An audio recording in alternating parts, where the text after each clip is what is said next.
Eman Bacosa Pacquiao, mas lalong naging sentro ng atensyon online matapos mag-viral ang napakaraming memes, fan edits, at even wedding photos nila ni Jillian Ward.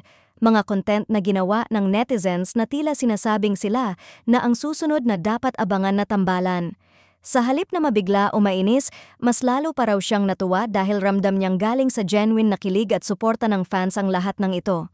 Hindi rin niya ikinaila na matagal na niyang hinahangaan si Jillian bilang artista at kaya raw hindi nakapagtataka kung bakit napapangiti siya sa tuwing may lumalabas na panibagong edit o video na magkasama sila.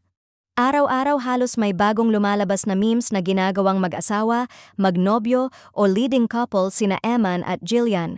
May mga fan-made clips pa na parang official teaser ng isang romantic movie at may mga nagdi-demand na seryosohin ng mga TV network ang hype dahil sayang ang chemistry ng dalawa.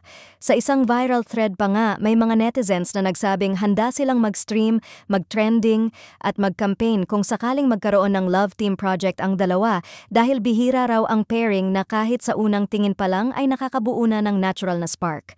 Sa patuloy na pagdagsa ng edits, mula sa sweet moments nila sa premiere night ng Gabi ng Lagim hanggang sa mga inimbentong eksenang para bang kinasal sila, lalo pang humihinog ang ideya na dapat bigyan ng pagkakataon ang tambalang Eman Jillian.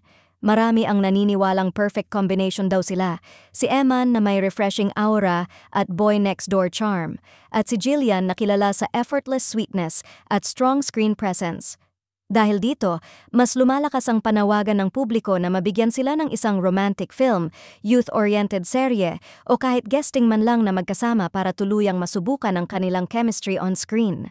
Habang patuloy na nagpapasabog ng kilig ang mga fans sa paggawa ng creative content, unti-unti namang nabubuo ang momentum ng tambalang ito, isang pairing na nagsimula sa memes at edits lang, pero ngayon ay itinuturing ng maraming netizens na potensyal na maging susunod na breakout love team sa industriya.